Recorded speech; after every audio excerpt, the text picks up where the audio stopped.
Greeting of the day, guys. It's me, Sahil Jamadar. Now we continue our reading. It was as if Julian was speaking a foreign tongue. I had never heard anyone speak of the magnetic power of the mind to attract spiritual and material abundance. Nor had I ever heard anyone speak of the power of imaging and its profound effects on every aspect of one's world. Yet, deep inside, I had faith in what Julian was saying. This was a man whose judgment and intellectual abilities were impeccable. This was a man who was internationally respected for his legal acumen. This was a man who had walked down the path I was now journeying along. Julian had found something on his odyssey to the east that much was clear. Looking at his physical vitality, his obvious tranquility, seeing his transformation confirmed that I would be wise to listen to his advice.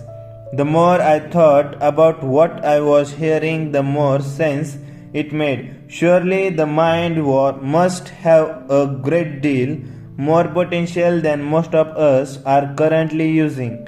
How else could mothers lift otherwise immovable cars to save their crying infants who had fallen underneath? How else could martial artists break stacks of bricks with one fell swoop of their hands? How else could the yogis of the East slow down their heartbeats at will or endure tremendous pain without blinking an eye?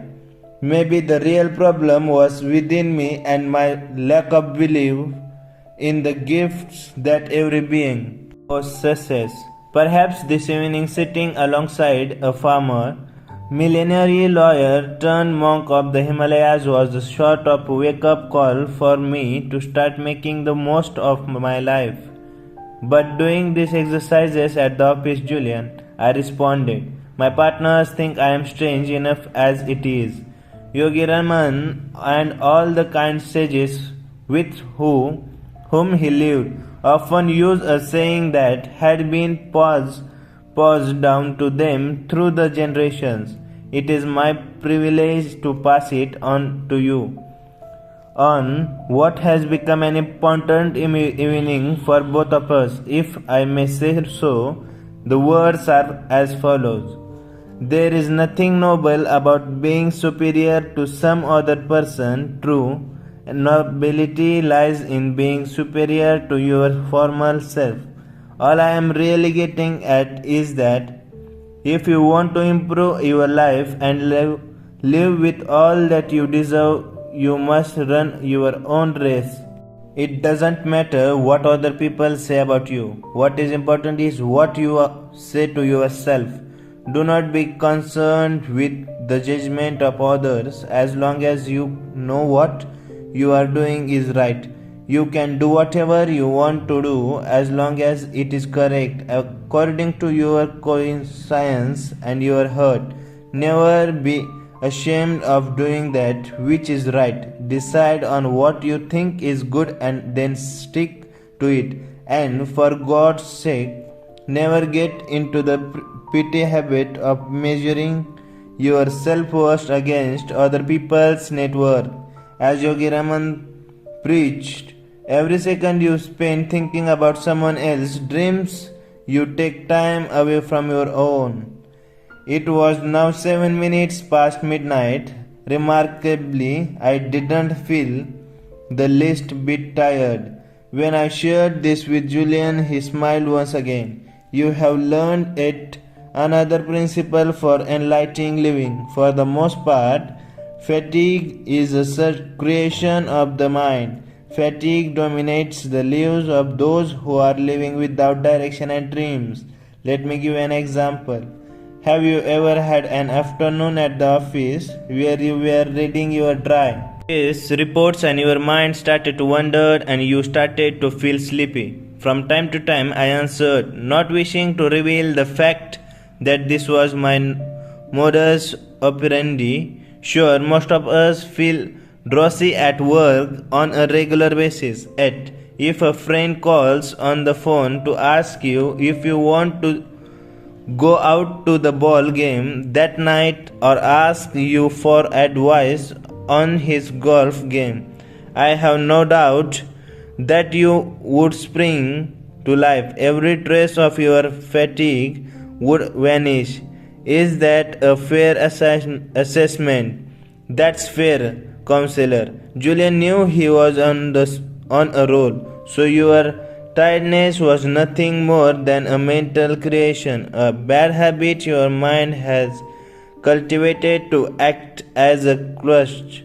When you are performing a tedious task tonight, you are obviously enchanted with my story and keen to learn the wisdom that has been revealed to me. Your interest and mental focus give you energy. This evening, your mind has not been in the past, or has it been in the future? It has been squarely focused on the present, on our conversation. When you constantly direct your mind to live in the present, you will always have boundless energy, no matter what time the clock reflects. I nodded my head in agreement. Julian's wisdom seemed so obvious, and yet so much of it had never occurred to me. I guess common sense is not always so common. I had thoughts about what my father used to tell me when I was growing up. Only those who seek shall find. I wished he was with me. Chapter 7 Action Summary. Julian's wisdom in a nutshell. The symbol, you are able to see that. The virtue, master your mind. The wisdom, cultivate your mind, it will blossom beyond your expectations. The quality of your life is determined by the quality of your thoughts. There are no mistakes, only lessons. See setbacks as opportunities for personal expansions and spiritual growth. The techniques, the heart of the rose, opposition thinking, the secret of the lake. Quotable quote, the secret of happiness is simple. Find out what you truly love to do and then direct all your energy towards doing it. Once you do this, abundance flows into your life and all your desires are filled with ease and grace. The monk who sold his Ferrari. That's enough for today. We continue our reading chapter 8. Kindling your inner fire. Okay, bye. Have a good day.